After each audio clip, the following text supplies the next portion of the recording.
Hello guys, so andito na tayo sa GT Port sa may Andagaw mga kailo.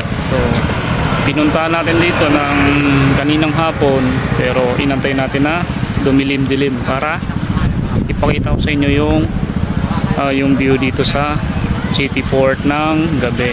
So ayan ang view dito. So sa mga hindi nakakapunta rito at hindi pa alam itong lugar dito, so ayan, ipapakita natin sa inyo mga kailaw. So time ngayon ay 6:30 mga kailaw. So dito muna ako sa may gilid ito ang bayan. So ang daming tao, tapos doon ang dami. Ayan.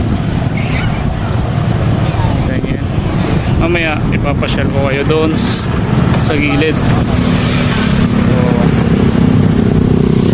So wala tayo ng tempo mga kailang, kasi ang dami na tao rito. So maya pusa tayo doon.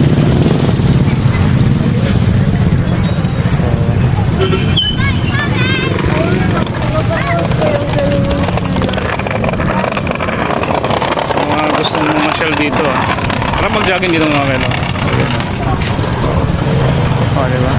Paikot daw to nandun. So, tapos nakikita ko dito mga kailaw, pwedeng tumagay. Mga natagay kasi doon sa gilid ng dagat.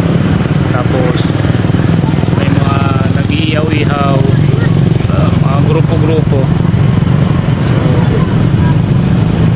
May halimbawa magkaayaan tayo, pwede tayo mag-ihaw-ihaw dito.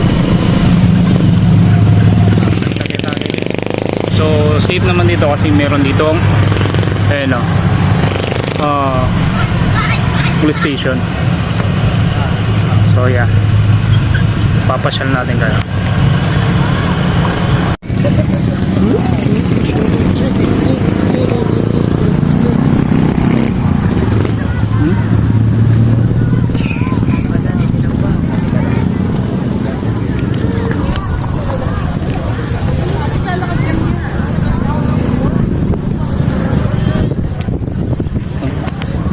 Partner dito nakakaingit. Oh, diba? Ganda rito mga kailaw. So nga lang, pagka solo ka rito, may ingit ka sa mga makikita mo kasi may mga partner yung iba dito.